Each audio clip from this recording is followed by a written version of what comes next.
নমস্কার, শ্রোতা বন্ধুকে স্বাগত জানিয়ে শুরু করছি আজকের গল্প পাঠ শ্মশান চাপা। লিখেছেন মানিক বন্দ্যোপাধ্যায়। বন্ধুরা, গল্পটি ভালো লাগলে একটি লাইক করে দিও আর চ্যানেলটিকে সাবস্ক্রাইব করে পাশে থাকার অনুরোধ রইল। তো চলো শুরু করা যাক আজকের গল্প শ্মশান চাপা। পৌষের সেই শেষ রাতে কুশ ঘাসে ছাওয়া মাঠের বুকজোড়া কুয়াশার ভেতর দিয়ে একটা নতুন সাহসের সুখে হনহন করে পা চালিয়ে আমরা এগিয়ে যাচ্ছিলাম। মাত্র এই দিন তিনেক হলো আমরা একটা টাউনের নতুন একটা বান্ধব সমিতি হয়ে উঠেছি।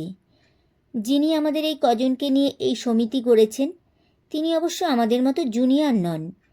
তিনি হলেন মিউনিসিপ্যালিটির কমিশনার কাঞ্চনবাবু, আমাদের ফুটবলের নেতা ভোলাদা, যাকে কাঞ্চন কাকা বলে ডাকেন তিনি। কাঞ্চন কাকা হলেন সমিতির প্রেসিডেন্ট, আর পেট্রন হলেন সেই কুমার সাহেব, 3 পাহাড় রাজ এস্টেটের কুমার সাহেব। টাউনের কাছে মধুপুর রোডের ধারে এক নিরালায় যার বাগান বাড়ি। মানুষের উপকারের কাজ করছি আমরা, তবে মরা মানুষের উপকার। আমাদের কাঁধের উপর মচমচ শব্দে কাঁচা কাঠের একটা খাটিয়া দুলছে, আর সেই সঙ্গে খাটিয়ার উপর নড়বড় করে দুলছে তহবিল তছরূপের মামলার আসামি উমাপ্রসাদের কাটা ছেঁড়া শবের মাথা আর হাত পা। হাজতের ভিতরে আত্মহত্যা করেছেন উমাপ্রসাদ। মাঠের ঢালু প্রায় শেষ হয়ে এসেছে। ছোট নদীটা এখানে এসে বেশ একটু চওড়া হয়েছে। নদীর বুকে অন্ধকারে ঢাকা বালিয়াড়ির উপর এখানে ওখানে যেন জ্বলন্ত রক্ত ছিটানো রয়েছে। বাঁশবনের গা ভাঙা কটকট শব্দগুলি একটা মাথা পাগলা হাওয়ার ঝড়ে হঠাৎ একবার ছুটে আসছে, আর নদীর আধাটু জলের পাশে বালিয়াড়ির উপর দপ করে ঝলসে উঠছে জ্বলন্ত অঙ্গার। পৌষের শেষ রাতের কুয়াশা যেন ভয়ে ভয়ে অসহায়ের মতো সেই নিবু নিবু চিতারি হাসির জ্বালায় পুড়ছে। এ কেমন একটা জগতের কাছে এসে পড়েছি। ভোলাদা বললেন, ওই তো শ্মশান। শ্মশানের চেহারার সঙ্গে আমাদের প্রথম পরিচয়ের ভয় হয়তো সত্যি আরও ভয়ালো হয়ে উঠতে পারত, কিন্তু কাঞ্চন কাকা আমাদের মনগুলিকে সেই সুযোগই দিলেন না। জ্বলন্ত অঙ্গার ছড়ানো সেই শ্মশানের বুকের দিকে তাকিয়ে আমাদের পিছনে আস্তে আস্তে চলতে চলতে কাঞ্চন কাকা বললেন, আমাদের এই বান্ধব সমিতিটা যদি ঠিক থাকে, যদি আরেকটু জনপ্রিয় হয়ে উঠতে পারি, আর টাকার দিক দিয়ে যদি কুমার সাহেবের ব্যাংকিং পাই, তবে মিউনিসিপ্যালিটির আসছে ইলেকশনের পর সুধা সিন্ধুকে আর চেয়ারম্যান থাকতে হবে না, আমিই হব চেয়ারম্যান, বুঝলে ভোলা? হঠাৎ কাঞ্চন কাকা একটা হাঁক দিলেন, এইবার ডাইনে ঘুরে ওই অফিস ঘরটার কাছে দাঁড়াও। আগে কল্পনাও করতে পারিনি যে এহেন একটা অদ্ভুত জায়গাতে, যেখানে শুধু মানুষের চেহারা পুড়ে ছাই হয়ে যায়, সেখানে একটা অফিস ঘরও থাকতে পারে।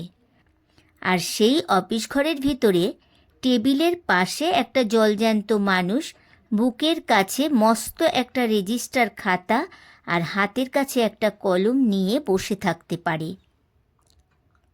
আমাদের হাঁপধরা গলা থেকে একটা ক্লান্ত হরিবোল অফিস ঘরের দরজার কাছে বেজে উঠতেই ভিতরের টেবিলের ওপর লণ্ঠনের কালিমাখা আলোর পিছনে হঠাৎ চমকে উঠল একটা আবছায়াময় মাথা আর একজোড়া ধোঁয়াটে চোখ।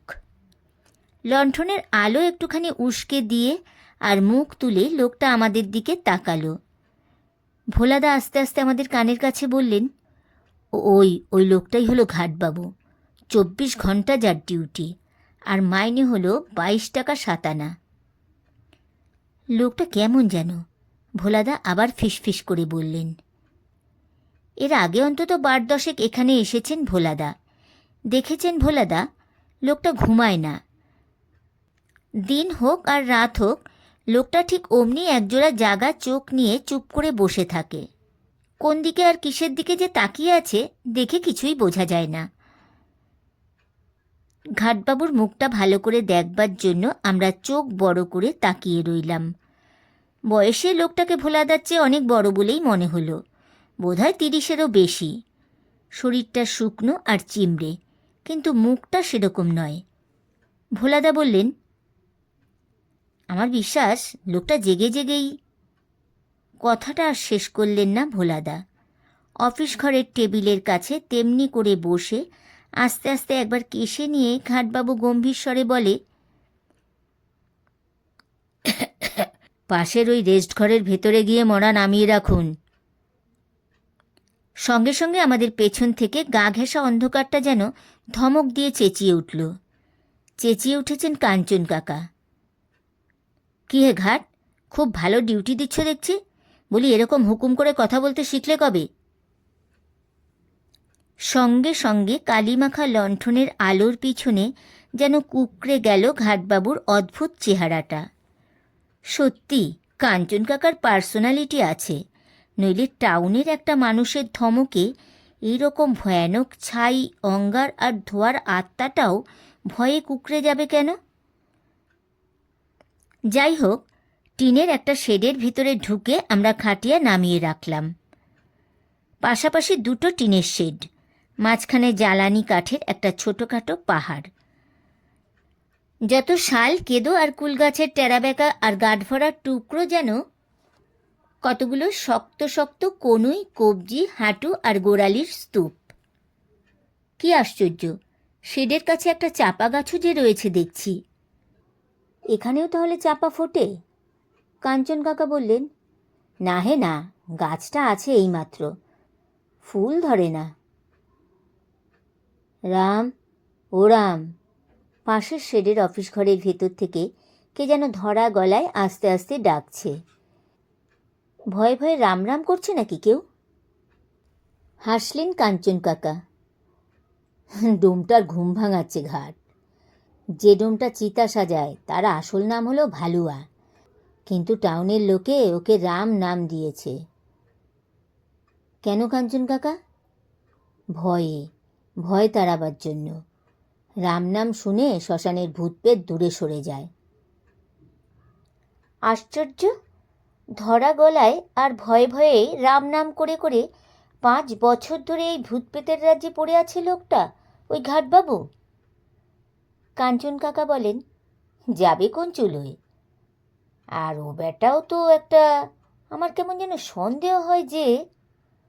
হঠাৎ কথাটা থামিয়ে কাঞ্চন কাকা অন্য একটা অদ্ভুত কথা বলে ফেললেন।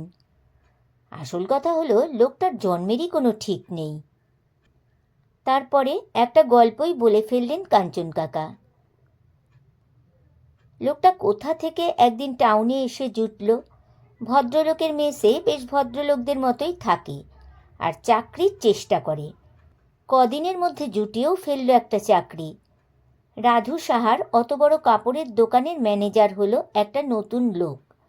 শুনেই কেমন যেন একটা খটকা লাগলো আমার মনে। সোজা রাধুর দোকানে গিয়ে চ্যালেঞ্জ করলাম লোকটাকে। রাধু সাহার দোকানে গণেশের মূর্তির পাশে বসেছিল ম্যানেজার। কাঞ্চন কাকা লোকটার একেবারে সামনে এসে সোজা মুখের দিকে তাকিয়ে প্রশ্ন করেছিলেন, আপনার পিতার নাম? প্রশ্ন শুনে হঠাৎ চমকে উঠে বোবার মতো তাকিয়ে রইল লোকটা। তারপরেই পিতার নাম বলল। কিন্তু রেহাই দিলেন না কাঞ্চন কাকা, একসঙ্গে অনেকগুলো প্রশ্ন ছুড়লেন। বাঁকুড়া জেলা না হয় হলো, কোন গা, কোন থানা, মামার বাড়ি কোথায়, মামার নাম কি? বাপ বেঁচে নেই? বেশ তো, কাকাদের নামগুলি বলুন। চেঁচিয়ে ধমক দিয়ে লোকটার বুকে ধরফরানি তুলে কাঞ্চন কাকা আবার প্রশ্ন করলেন, ব্রাহ্মণ যখন তখন স্পষ্ট করে বলেই ফেলুন না, আপনার গোত্র কি, কোন গাই আর কোন মেল? কোনো উত্তর দিল না লোকটা। দেখে শুনে রাধু সাহাও অবাক হয়ে গেল।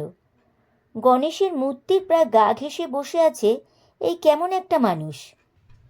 লোকটাও হঠাৎ ছটফট করে একটা লাফ দিয়ে গদি থেকে উঠে দোকানের সিঁড়িতে এসে দাঁড়ালো। তারপর প্রায় একটা দৌড় দিয়ে চলে গেল। গল্প শেষ করে কাঞ্চন কাকা বললেন, কিন্তু তবু ঠিক চলে গেল না, কি অদ্ভুত জেদ। কবে আর কেমন করে বেকুব চেয়ারম্যান সুধা সিন্ধুর মন ভুলিয়ে লোকটা আবার একটা কাজ জুটিয়ে নিল আমি জানতেই পাইনি। একদিন এই শ্মশানে এসে দেখি সেই লোকটাই রেজিস্টার খাতা নিয়ে কাজ করছে। এইবার শক্ত গলায় কাশলেন কাঞ্চন কাকা। বেটা এখানে এসেও বদমাইশি শুরু করলো। বদমাইশি? হ্যাঁ, থানা থেকে কমপ্লেন পেয়ে আমি একদিন এখানে এসে রেজিস্টার খাতা চেক করলাম। দেখলাম কমপ্লেন মিথ্যে নয়। লোকটা মৃতের বাপের নাম গোলমাল করে দেয়। ত্রিবেদী মশাইয়ের মৃত ছেলের নামের পাশে বাপের নাম লিখেছে অমুক রায়। ভোলাদা বললে, ভুল করে নিশ্চয়ই। রাগ করেন কাঞ্চন কাকা। তুমিও যে সুধা সিন্ধুর মতোই কথা বলছো ভোলা। ভুল করে নয়, ইচ্ছে করেই এই কাণ্ড করতো লোকটা। তারপরেও দেখেছি আরও অনেকগুলি নামের ওই দশা করেছে।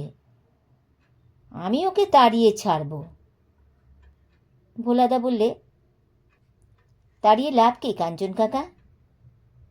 কাঞ্চন কাকা বললে, লাভ আছে বই কি।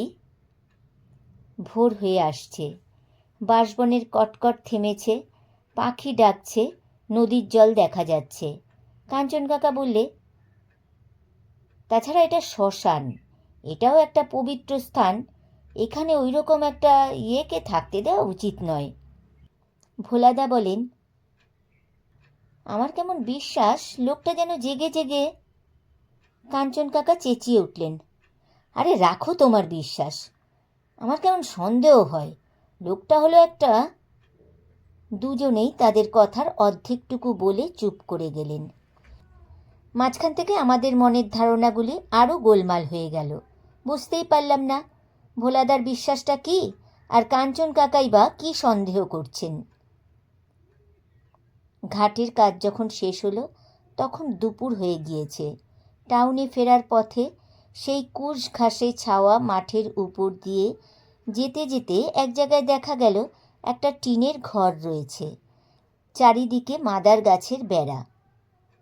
ঘরই বটে, কিন্তু দেখে মনে হয় মাঠের মাঝখানে যেন প্রকাণ্ড একটা ডাস্টবিন উপুড় হয়ে পড়ে রয়েছে। ভোলাদা বললেন, ওটা হলো ঘাসবাবুর কোয়ার্টার। কদিন পরেই আমরা দেখলাম, আর দেখতে পেয়েই আমাদের চোখগুলি যেন অবুঝ বিস্ময়ে চমকে উঠল। সন্ধ্যাবেলা টাউনের সিনেমা হাউসের সামনের সড়কে দাঁড়িয়ে আছে ঘাটবাবু। ছাই, ধোয়া আর অন্ধকারের দেশে বাস করে যে লোকটা, সেই লোকটা আবার এই আলোর রাজ্যে কেন? দেখতে খুবই অদ্ভুত লাগছিল। কালি মাখা লণ্ঠনের আলোকের পিছনে যার একজোড়া ধোঁয়াটে চোখ দেখেছি, তাকেই দেখছি জল একজোড়া চোখ নিয়ে পানের দোকানের আয়নার দিকে তাকিয়ে আছে। বোধহয় পান খাবার শখ হয়েছে। মাধাইয়ের দাদু অধর মুখুজ্জে খুবই ধীর স্থির ও শান্ত মানুষ।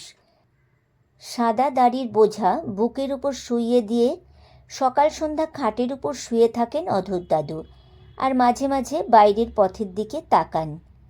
এমন মানুষকেও সেদিন চমকে দিল ঘাটবাবু। পথের উপর দিয়ে ঘাটবাবুকে যেতে দেখতে পেয়েই হাতের এক ঠেলায় খোলা জানলার পাট সশব্দে বন্ধ করে দিলেন অধর দাদু। একবার, দুবার, তিনবার, আরও অনেকবার দেখলাম টাউনের ভেতরেই ঘোরাফেরা করছে ঘাটবাবু।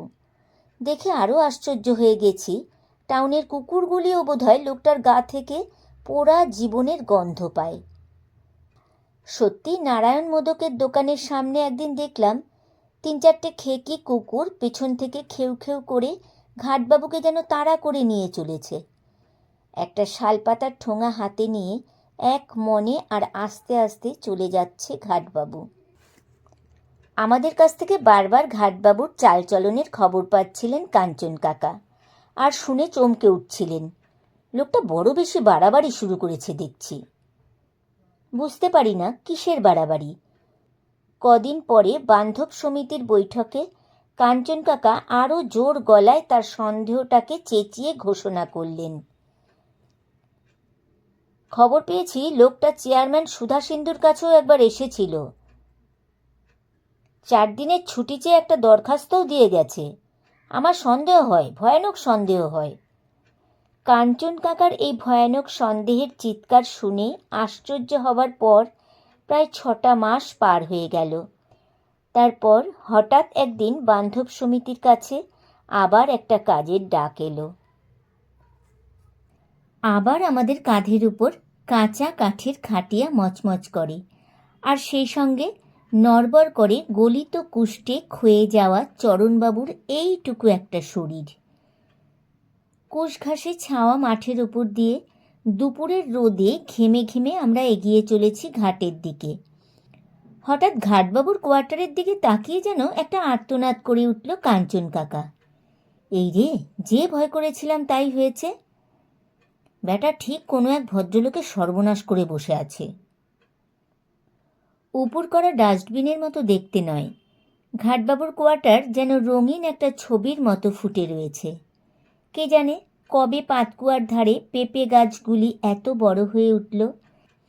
মাদার গাছের বেড়ার উপর অপরাজিতার লতা ঝুলছে, টকটকে লাল গাঁদা ফুটে রয়েছে পাতকুয়ার সামনে।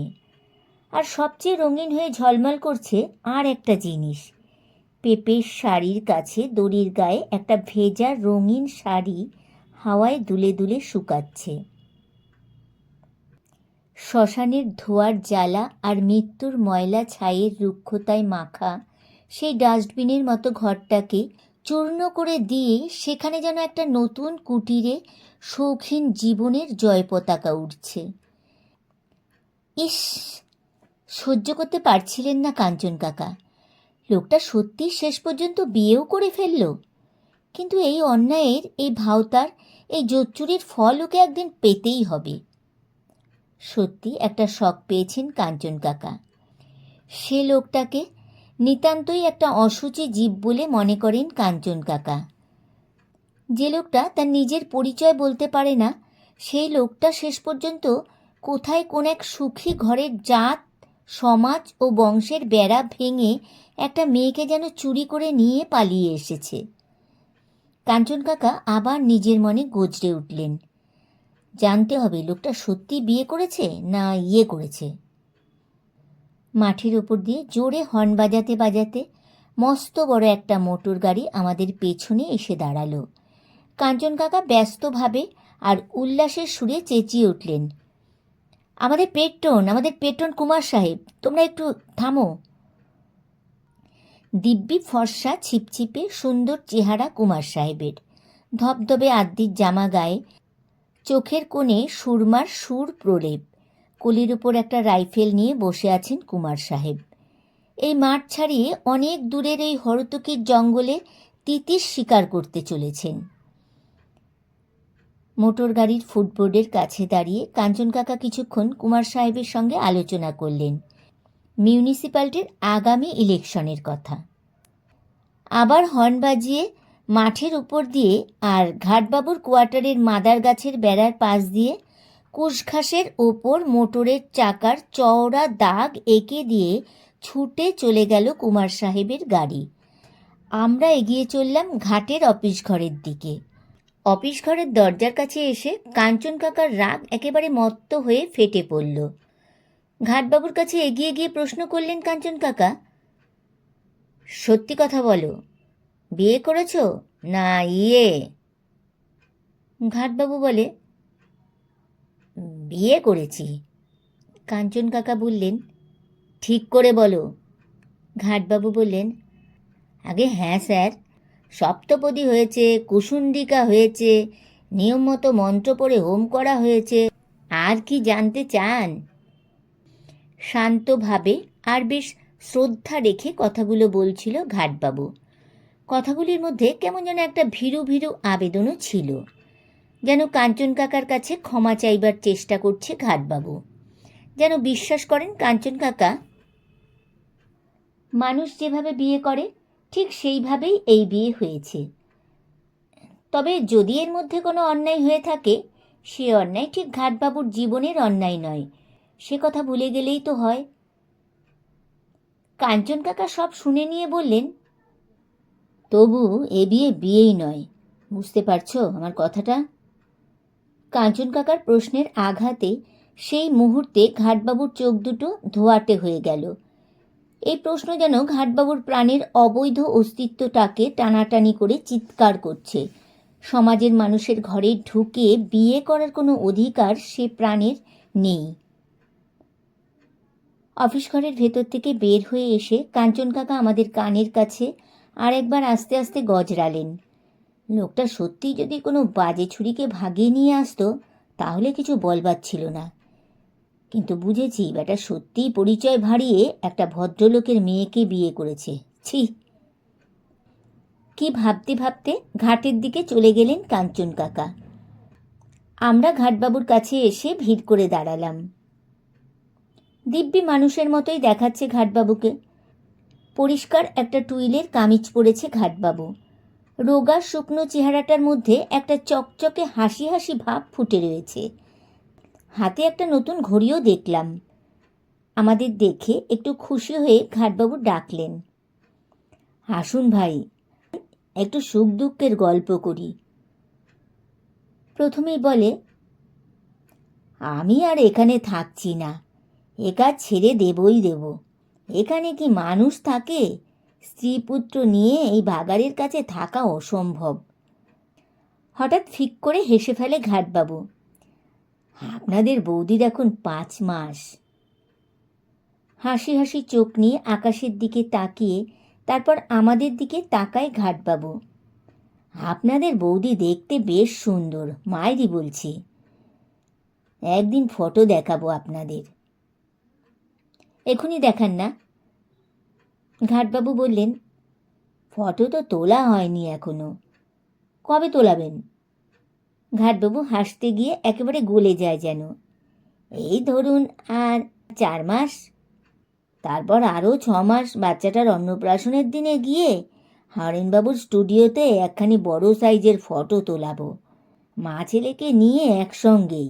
কেমন, কথাটা ভালো বলিনি? প্রশ্নের উত্তর না পেয়ে ঘাটবাবু আবার প্রশ্ন করে, 6 মাস বয়স হলেই তো অন্নপ্রাশন দিতে হয়, তাই না? আমরা বলি, হ্যাঁ। রাম নাম সৎ হ্যায়। গম্ভীর স্বরে একটা ক্লান্ত আক্ষেপের কোরাস যেন হাঁপাতে হাঁপাতে অফিস ঘরের দরজার কাছে এসে দাঁড়ায়। তারপরেই আরও একটা। বিরক্ত হয়ে হাঁক দেয় ঘাটবাবু, ওদিকে চলে যাও, সার্টিফিকেট রেখে ওদিকে সরে পড়ো, যত সব। সার্টিফিকেটগুলিকে অবহেলার সঙ্গে খাতার নিচে চেপে রেখে আমাদের সঙ্গে গল্প করতে থাকে ঘাটবাবু। হরিবোল, রাম রাম, ধোয়া, ছাই আর জ্বলন্ত অঙ্গারের এই পৃথিবীটাকে কোনো মতে যেন ঘৃণা চেপে সহ্য করছে ঘাটবাবু। দূরের জীবনময় সংসার থেকে খেদানো যত আবর্জনা এখানে দিন রাত্রি মিছিল করে আসছে। এখানে কি জীবনের শখ আর আহ্লাদ নিয়ে বাস করা যায়? কুষ্টিচরণবাবু ছাই হয়ে যাবার পর আমরা যখন আবার মাঠের পথ দিয়ে ফিরে চললাম, তখন কাঞ্চন কাকা আমাদের কাছ থেকেই শুনলেন ঘাটবাবু কাজ ছেড়ে দিয়ে চলে যেতে চায়। কাঞ্চন কাকা বলেন, ওর কথা এক ফোঁটাও বিশ্বাস করো না, ও যাবে না, ডাহা মিথ্যে কথা বলে। আমার খুব সন্দেহ হয় লোকটা হলো একটা। হঠাৎ কথা থামিয়ে কাঞ্চন কাকা ঘাটবাবুর কোয়ার্টারের দিকে বড় বড় চোখ করে তাকালেন। তারপরেই আমাদের তাড়া দিয়ে বললেন, চলো চলো, তাড়াতাড়ি চলো, অনেক বেলা হয়েছে।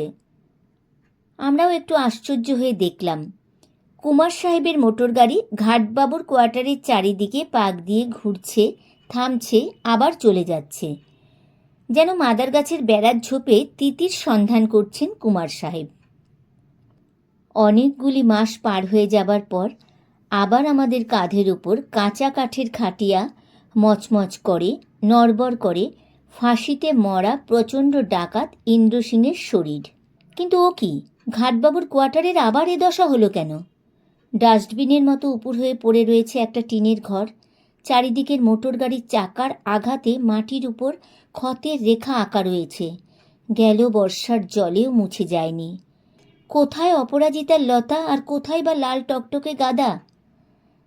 দড়িতে কোনো রঙিন শাড়ি দুলে দুলে শুকায় না। তবে কি ঘাটবাবু কাজটা ছেড়ে দিয়েই চলে গিয়েছে? ভুল ধারণা। দেখলাম রেজিস্টার খাতা তেমনি বুকের কাছে টেনে নিয়ে চুপ করে বসে আছে ঘাটবাবু। লোকটা শুকিয়ে পাকিয়ে বিশ্রী হয়ে গিয়েছে। কাঞ্চন কাকা সোজা সামনে গিয়ে প্রশ্ন করলেন, খুব না বলেছিলে যে কাজ ছেড়ে দিয়ে চলে যাবে, তবে এখনো আছো কেন? ঘাটবাবু বললে, যাব। কাঞ্চন কাকা বলেন, কবে? ঘাটবাবু বলে, শিগগিরই। কাঞ্চন কাকা বললেন, ভালো কথা, কিন্তু মিথ্যে কথা। যাবার হলে তুমি এতদিনে চলে যেতে। ঘাটের দিকে যেতে যেতে কাঞ্চন কাকা আবার যেন নিজের মনেই বলতে থাকেন, বুঝেছি, তোমাকে না সরালে তুমি সরবে না। কাঞ্চন কাকা চলে যেতেই আমরা ঘাটবাবুকে ঘিরে ধরলাম। কই ঘাটবাবু, সেই ফটো কই? সেই যে বলেছিলেন। তারপর 1 বছর তো পার হয়েই গিয়েছে। ঘাটবাবু বলে, ফটো তোলানো হয়নি। কেন? আপনাদের বৌদি এখানে নেই। কোথায়? বাপের বাড়ি চলে গিয়েছে। ছেলে? ঘাটবাবু হাসে, ছেলে হয়েছে নিশ্চয়ই, এতদিনে না হবার তো কথা নয়। কবে আসবে ওরা? ঘাটবাবু আবার হাসে, আসবে, তবে আসতে একটু দেরি করবে নিশ্চয়ই। রাগ করে চলে গিয়েছে কি না। আর কোনো কথা না বলে আবার দূরের দিকে আনমনার মতো তাকিয়ে রইল ঘাটবাবু। 1 বছর, 2 বছর, তারপর আরও 1 বছর পার হয়ে গেল।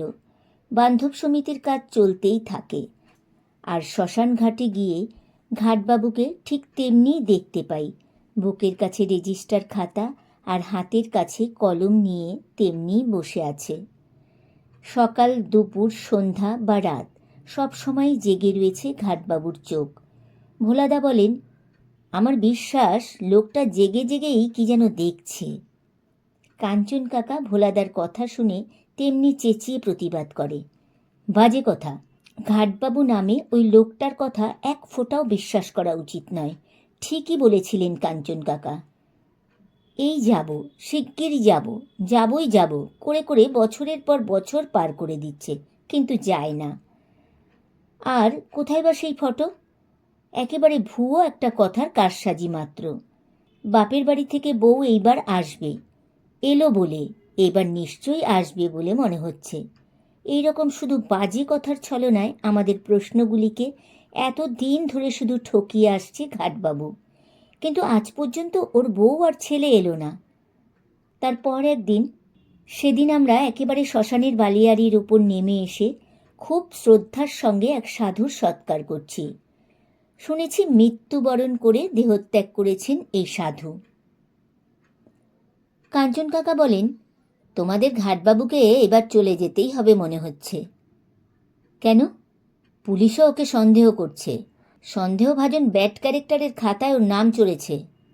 ভোলাদা চমকে উঠলেন, কেন, কি করেছে ঘাটবাবু? কাঞ্চন কাকা বলেন, আমাদের পেট্রন কুমার সাহেবই ওর নামে খাতায় ডায়েরি করেছেন। লোকটা প্রায়ই রাত্রিবেলায় অন্ধকারে লুকিয়ে লুকিয়ে মধুপুর রোডে কুমার সাহেবের সেই বাগান বাড়ির পাঁচিলের আশেপাশে ঘুরঘুর করত। দারোয়ানেরা বলে ভয় দেখাবার জন্য প্রেতের গলার স্বর নকল করে লোকটা কাঁদত। একদিন ধরা পড়ে গেল ঘাট, মারও খেলো। তারপর পুলিশ ওয়ার্নিং দিয়ে ছেড়ে দিয়েছে। রাত্রিবেলা টাউনের দিকে যাওয়াও নিষিদ্ধ করে দিয়েছে পুলিশ। সাধুর চিতা দাউ দাউ করে জ্বলছে। হঠাৎ যেন এক লাফ দিয়ে এসে চিতার কাছে হাজির হলো ঘাটবাবু। উস্কো খুস্কো চুল, লাল চোখ, ছেঁড়া ছেঁড়া খাকি কামিজ, ধুতির খুঁট কোমরে জড়ানো। এসেই চিৎকার করে তাকিয়ে ঠাট্টা করল ঘাটবাবু, বাহ, এ কেমন সাধু রে বাবা! 7 মণ কাঠ শেষ করে তবু এখনো ছাই হলো না। ওরে রাম, লগি দিয়ে এটার আত্মীর পিণ্ডিটাকে পিটিয়ে পিটিয়ে দে তো একবার। এ চিতা থেকে ও চিতা ঘুরে ঘুরে যেন টিটকিরি দিয়ে ফিরতে থাকে ঘাটবাবু। টাউনের জীবন আর সেই জীবনের মানুষগুলিকে যেন এইখানে এক বদ্ধ ভূমির মধ্যে বাগে পেয়েছে ঘাটবাবু, আর বেপরোয়া ঘেন্না করে করে প্রতিশোধ তুলছে। আবার হাঁক দেয় ঘাটবাবু, ওটা কে পুড়ছে রে রাম? নন্দমতি বোধ হয়। হ্যাঁ। ঘাটবাবু হাসতে গিয়ে যেন মুখ ভেঙচে ফেলে। 3 আনার একটা সাবান ধার চেয়েছিলাম ওর কাছে, কিন্তু দেয়নি। নন্দমুদির শ্মশান বন্ধুরা রাগ করে তাকায়। এসব আবার কি রকমের কথা বলছো ঘাটবাবু? রামের কানের কাছে মুখ এগিয়ে নিয়ে বিড়বিড় করে ঘাটবাবু। বেশ গনগনে আজ হয়েছে চিতাটার। কিছু আগুন সরিয়ে রাখ, আর আমার চায়ের কেটলিটা নিয়ে এসে চাপিয়ে দে। আবার দূরে আর একটা চিতার দিকে তাকিয়ে প্রশ্ন করে, ওটা কে রে রাম? সেই খ্যামটালি নাকি? রাম বললে, হ্যাঁ। ঘাটবাবু বলে, কি হলো ওর? এত তাড়াতাড়ি বা এলো কেন? আসছে হোলিতে নাচবার বায়না করেনি? আমাদের দিকে তাকিয়ে ঘাটবাবু চেঁচাতে থাকে, এখন আর কি বা এমন মরার ভিড় দেখছেন? কার্তিক মাসটা আসুক, তখন দেখবেন কেমন জমে। আমার সন্দেহ হয়। বলতে বলতে উঠে দাঁড়ালেন কাঞ্চন কাকা। ঘাটবাবুর কাছে এগিয়ে গিয়ে কড়া ধমক ছাড়লেন। কি পেয়েছো ঘাট? হ্যাঁ, মৃতের প্রতি এরকম ব্যবহার করলে তোমাকে আমি 3 দিনের মধ্যেই। ঘাটবাবু হেসে ফেলে, চলেই যাব স্যার, কারোর কাঞ্চনকা এত রবে না। তবে কি ছাড় আর কেন মায়া। গুনগুন করে যেন একটা সুরেলা আনন্দ ভাসতে ভাসতে নদীর আধ হাঁটু জলের উপর দিয়ে ছপ ছপ করে হেঁটে অফিস ঘরের দিকে চলে গেল ঘাটবাবু। ভোলাদা বলেন, লোকটা মদ খেয়েছে বোধহয়। কাঞ্চন কাকা বলেন, মদ তো কুমার সাহেবও খান, কিন্তু তাই বলে কি এরকম অমানুষের মতো কথা কেউ বলতে পারে, যদি সত্যি মানুষ অমানুষ না হয়? যাবার আগে দেখলাম একটু অন্যরকম হয়ে রয়েছে ঘাটবাবু। রেজিস্টার খাতা বুকের কাছে নিয়ে যেন ছটফট করছে। চোখের দৃষ্টিটাও আর সেই রকম নয়, মাথা হেঁট করে মাটির দিকে তাকিয়ে আছে। দূরের আকাশের দিকে তাকিয়ে আর যেন কিছুই দেখবার নেই। বহু দিনের ব্যর্থ প্রতীক্ষার ক্লান্ত হয়ে চোখ দুটো এইবার ভরসা হারিয়ে একেবারে রক্তাক্ত হয়ে গিয়েছে। চলে যাবার জন্যই ছটফট করছে ঘাটবাবুর হাত পা। কিন্তু কি বিশ্রী ঘাটবাবুর এসব কথা আর চিৎকার! যাবার আগে যেন একবার মানুষের জীবনের যত শ্রদ্ধেয় বেদনাগুলিকে এই শ্মশানের বালুতে আছড়ে আছড়ে হেসে নিচ্ছে লোকটা। শেষ রাতের অন্ধকার, এক পশলা বৃষ্টি হয়ে গেল। এতক্ষণ আমরা সড়কের ধারে একটা বটের তলায় দাঁড়িয়েছিলাম। আমাদের কাঁধের ওপর কাঁচা কাঠের খাটিয়ায় শান্ত হয়ে পড়েছিল আমাদেরই সমিতির পেট্রন কুমার সাহেবের এক রানীজির দেহ। কাঞ্চন কাকার কাছ থেকে লোক এসে খবর দিতেই সেই সন্ধ্যাতে আমরা দৌড়ে গিয়ে মধুপুর রোডের ধারে সেই বাগানবাড়ির ফটকে দাঁড়িয়েছিলাম। বাগানবাড়ির ভেতর থেকে ডাক্তারকে সঙ্গে নিয়ে একেবারে বের হয়ে এলেন কাঞ্চন কাকা। মৃত্যুর সার্টিফিকেট লিখে দিয়ে চলে গেলেন ডাক্তার। তারপর কুমার সাহেবের মোটর গাড়িও ভিতর থেকে বের হয়ে এলো। মধুপুর রোডের অন্ধকার ভেদ করে কুমার সাহেবের গাড়ি তখনই দূরের 3 পাহাড় গড়ের দিকে ঊর্ধ্বশ্বাসে ছুটে চলে গেল। মোটর গাড়ির গর্জনের মধ্যেই শুনতে পেলাম গাড়ির ভেতরে একটা ছোট্ট ছেলের গলার নাকানি আর ক্ষীণ স্বরের কান্না। তারপর কাঞ্চন কাকার নির্দেশ মতো দোতলার ঘরের এক পালঙ্কের ওপর থেকে সিল্কের চাদর ঢাকা রানীজিকে কাঁচা কাঠের খাটিয়ায় তুলে নিয়ে আমরা সোজা ঘাটের দিকে রওনা হয়ে এতদূর চলে এসেছি। ভোলাদাকে একবার জিজ্ঞেস করেছিলাম, কে রানীজি ভোলাদা? কুমার সাহেবের স্ত্রী? ভোলাদা বললেন, না। তাহলে কেই নেই? ভোলাদা বিরক্ত হয়ে বললেন, কুমার সাহেবদের নানা রকমের রানীজি থাকেন, ইনিও এরকমই একজন। ইনিও এরকম রানীজি হবেন। আবার সেই কুশঘাসে ছাওয়া মাঠ, সেই অফিস ঘর আর সেই ঘাট, আর সেই রকমই বুকের কাছে রেজিস্টার খাতা টেনে নিয়ে কালিমাখা লণ্ঠনে আলোর পিছনে বসে রয়েছে আবছায়াময় ঘাটবাবু। আমাদের হরিবোল থামতেই লাফ দিয়ে উঠে এলো ঘাটবাবু, আর কাঞ্চন কাকার দিকে একটা কাগজ তুলে দেখিয়ে হেসে ফেলল। আরও বিশ্বাস করবেন না, এইবার চলেই যাচ্ছি। কাঞ্চন কাকা কটমট করে ঘাটবাবুর দিকে তাকালেন। তারপর মুখ ফিরিয়ে ঘাটবাবুর কথার উত্তরটা আমাদের কানের কাছে ফিসফিস করে বললেন, কদিন আগেই চলে গেলে ভালো করতে বাছা, তাহলে এরকম একটা শাস্তির গলা ধাক্কা আর খেতে হতো না। কি বললেন কাঞ্চন কাকা? কাঞ্চন কাকা বলেন, কিছু না, অন্যায় করলে প্রতিফল পেতেই হয়, এই আর কি। রেস্ট ঘরের ভিতরের খাটিয়ার উপর সিল্কের চাদরে আবৃত রানীজি পড়েছিলেন। কাঞ্চন কাকা বলেন, ওর মুখের ওপর থেকে চাদরটা নামিয়ে দাও। চাদর সরিয়ে দিয়ে ভালো করে দেখলাম, হ্যাঁ, রানীজিরই মতো সুন্দর মুখ বটে। কাঞ্চন কাকার নির্দেশ মতো একটা লণ্ঠনও ঝুলিয়ে দিলাম রেস্ট ঘরের কাঠের থামের গায়ে। লণ্ঠনের মৃদু আলো রানীজির মুখের উপর ছড়িয়ে পড়ে, আরও মিষ্টি হয়ে ওঠে রানীজির সুন্দর মুখের শোভা। কাঞ্চন কাকার কথাবার্তা, চোখের চাহনি আর ঘোরাফেরার ভঙ্গি কেমন যেন অস্বাভাবিক মনে হলো, যেন একটু বিচলিত হয়েছে কাঞ্চন কাকার বেপরোয়া মনের সাহসগুলি। কোনো রাতের অন্ধকারকে যিনি কোনোদিন গ্রাহ্য করেননি, শ্মশানের ভয়গুলিকে এক ধমকে যিনি ভয় পাইয়ে দিয়েছেন, সেই কাঞ্চন কাকার চোখ দুটো যেন ছমছম করছে। মানুষটার গতর কীরকম, কমন কাঠ লাগবে শুনি? বলতে বলতে রেস্ট ঘরের ভিতরে এসে ঢুকল ঘাটবাবু। কাঞ্চন কাকা ব্যস্তভাবে আমাদের ডাক দিলেন, তোমরা সবাই এদিকে চলে এসো। রেস্ট ঘরের ইটের সিঁড়ি দিয়ে আমরা একসঙ্গে নেমে গিয়ে দাঁড়িয়ে রইলাম সেই ন্যাড়া চাপা গাছের কাছে। ধোয়ার জ্বালায় কালো হয়ে গিয়েছে যে গাছটা। আমরা সবাই চুপ করে দাঁড়িয়ে দেখছি। রানীজির মুখের দিকে একবার তাকাতে গিয়েই এই ন্যাড়া চাপা গাছটার মতো একেবারে থমকে আর স্থির হয়ে দাঁড়িয়ে রইল কাঞ্চন কাকা। রানীজির মুখের ঢাকা আর একটু নামিয়ে দিল, তারপর খাটিয়ার পাশে মেঝের ধুলোর উপর ধপ করে বসে পড়ল ঘাটবাবু। ভোলাদা আস্তে চেঁচিয়ে উঠল, ও কি? কাঞ্চন কাকা বললেন, থাকে, কিছু বলো না, ওর যা ইচ্ছে হয় করুক।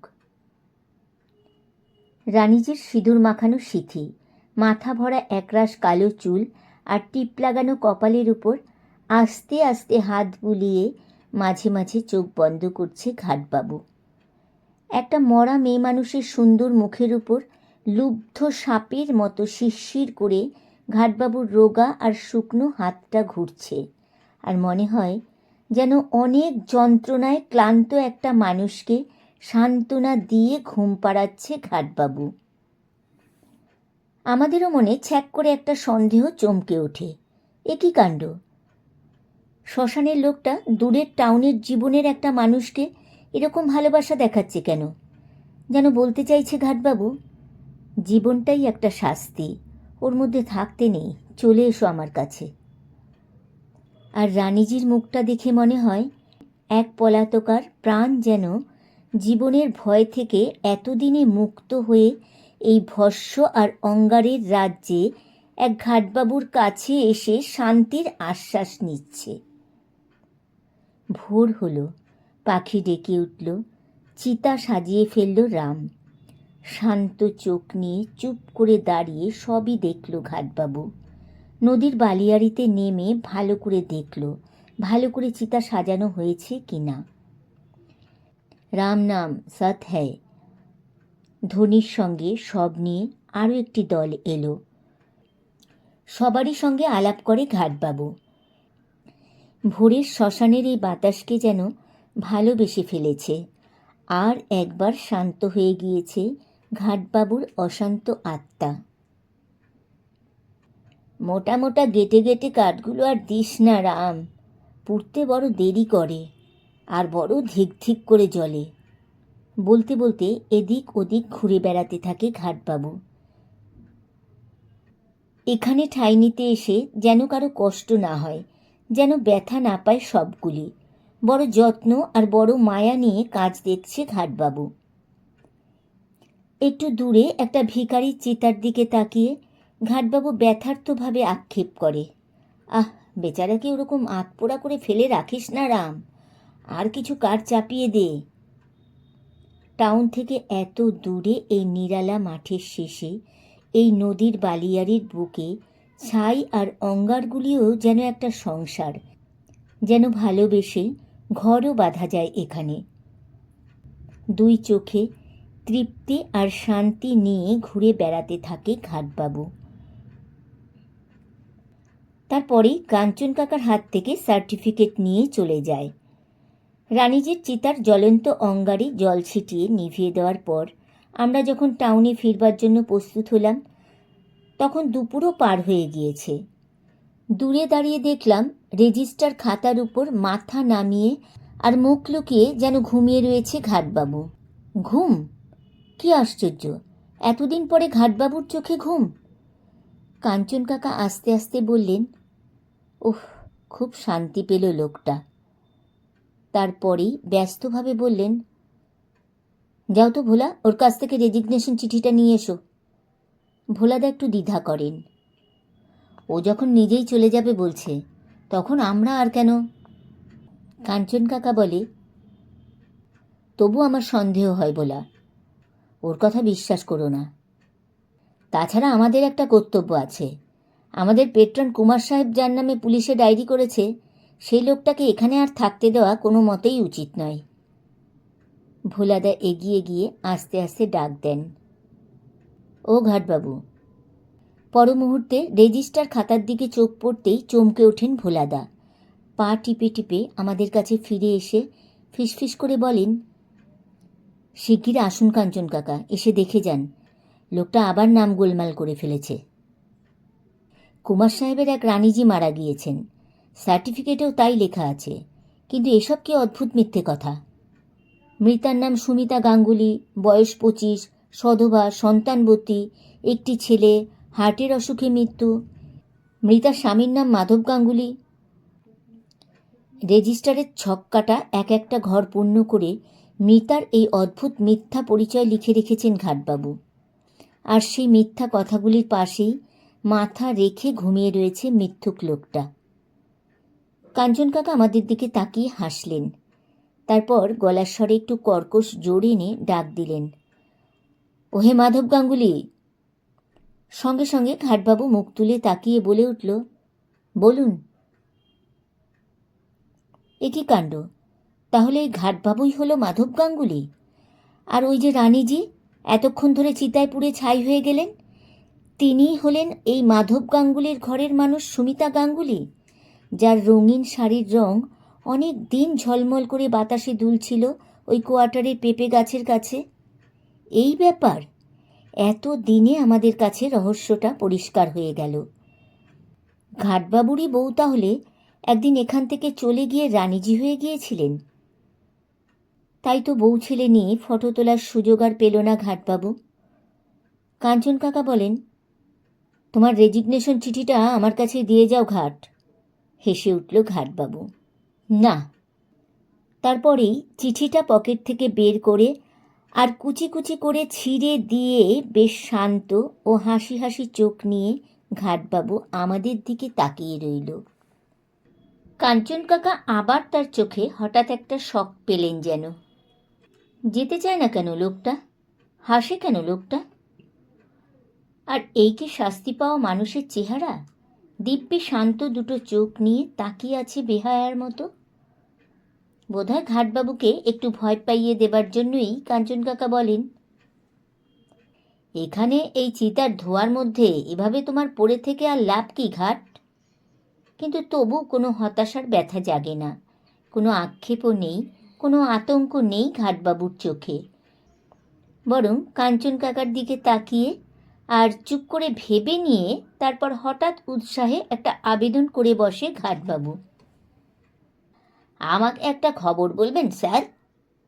কাঞ্চন কাকা বলেন, বলো, কিসের খবর চাও? ঘাটবাবু বলেন, রানীজির ছেলেটা এখন কেমন আছে? চমকে মুখ ঘুরিয়ে নিলেন কাঞ্চন কাকা। খবরটা বোধহয় জানেন কাঞ্চন কাকা, কিন্তু সেই খবর বলতে তার মতো মানুষেরও মন দূর করে উঠছে। শুনলেই লোকটা আবার একটা শাস্তির আঘাত পাবে, তাই খবরটা বলবার জন্যই বোধহয় কাঞ্চন কাকা অন্য কথা পারলেন। তোমার মাইনে টাইনে আর 1 পয়সাও বাড়বে না ঘাট, তোমার চলে যাওয়াই ভালো। ঘাটবাবু বলে, ছেলেটা নিশ্চয়ই বড় হয়েছে এতদিনে। কাঞ্চন কাকা বলেন, হ্যাঁ বড় তো হয়েছে, কিন্তু। ঘাটবাবু চেঁচিয়ে ওঠেন, কিন্তু কি বলুন না স্যার। কেশে গলা পরিষ্কার করে নিয়ে কাঞ্চন কাকা বলেন, কিন্তু যে ভয়ানক একটা রোগে ধরেছে, আর বেশি দিন টিকবে কিনা সন্দেহ। ঘাটবাবুর সারা মুখ জুড়ে ঝক করে নতুন তীক্ষ্ণ ও তীব্র একটা আনন্দের বিদ্যুৎ যেন ঝলক দিয়ে ওঠে। বলেন কি স্যার? কাঞ্চন কাকা ভ্রুকুটি করেন। কি বললে ঘাট? ঘাটবাবু বললেন, তাহলে বলুন ছেলেটাও শিগগিরই আসছে, এলো বলে। সঙ্গে সঙ্গে চমকে উঠে দুপা পিছনে সরে গেলেন কাঞ্চন কাকা, যেন একটা হিংস্র ও ভয়ালো প্রেতের হাতে ধাক্কা খেয়েছেন। রাম নাম সাথ হ্যায় ধ্বনি শোনা যায়। হনহন করে হেঁটে আর কাঁধের ওপর খাটিয়াতে ফুল ছাড়ানো বিছানার উপর সব শুইয়ে নিয়ে একটা দল ঘাটের অফিসের কাছে প্রায় এসে পড়েছে। উঠে দাঁড়িয়ে আর মনের উল্লাসে চেঁচিয়ে ডাকতে থাকে ঘাটবাবু, ওরে রাম, দেখ তো কে এলো। রাম বাইরে থেকেই উত্তর দেয়, বোধহয় এক শেঠজি আসছেন। ঘাটবাবু বলেন, ঠিক করে দেখে বল রাম, একটা ছোট ছেলে নয় তো? রাম বলে, আরে না বাবু। বদ্ধ মাতালের মতো চেঁচাতে থাকে ঘাটবাবু, আরে হ্যাঁ বাবু, না এসে থাকতে পারবে কেন, এলো বলে আসতেই হবে। বউ ফিরে এসেছে, এবার ছেলেও আসছে। লোকটা যেন শ্মশানের এই ধোয়ার মধ্যে আবার ঘর বাঁধবার আনন্দে লাফাচ্ছে। কীরকমভাবে হাত কাঁপাচ্ছে, যেন একটা ছোট্ট ছেলেকে কোলে নেবার জন্য নিষ্পিস করছে লোকটার হাত। ঘাটবাবুর এইসব চিৎকার শুনতে বিশ্রী লাগে, শুনে আমরা সবাই চমকেও উঠি। কিন্তু কাঞ্চন কাকা যেন একেবারে কেমন হয়ে গেল, যেন একটা বিভীষিকার দাঁত ঘষার শব্দ শুনছেন। দুটো অপলক চোখ নিয়ে দম বন্ধ করে আর হাঁটুর কাঁপুনি কোনো মতে সামলে কিছুক্ষণ ঘাটবাবুর মুখের দিকে তাকিয়ে থাকেন কাঞ্চন কাকা। তারপরেই 2 লাফ দিয়ে অফিস ঘরের ভিতর থেকে বাইরে এসে ছিটকে পড়েন। কি হলো কাঞ্চন কাকা? আমরাও তাড়াতাড়ি হেঁটে এসে কাঞ্চন কাকার কাছে দাঁড়াই, কিন্তু কাঞ্চন কাকা আর দাঁড়ালেন না, যেন তার বুকের পাঁজরের ভিতরে ভয়ঙ্কর কালো একটা ভয় ঢুকে পড়েছে। আমার সন্দেহ হয়, এতদিন ঠিকই সন্দেহ করেছিলাম। ভোলাদা বলে, কি? কাঞ্চন কাকা বলে, পিশাচ পিশাচ, লোকটা মানুষ নয়। বলতে বলতে মাঠের উপর দিয়ে প্রায় দৌড় দিয়েই ছুটে চলে গেলেন কাঞ্চন কাকা। এবার আমরাও চলে যাব। যাবার আগে ভোলাদাকে আমরা প্রশ্ন করলাম, আপনি কি মনে করেন ভোলাদা? ভোলাদা বলে, আমার বিশ্বাস লোকটা মানুষই, তবে স্বপ্নের মানুষ।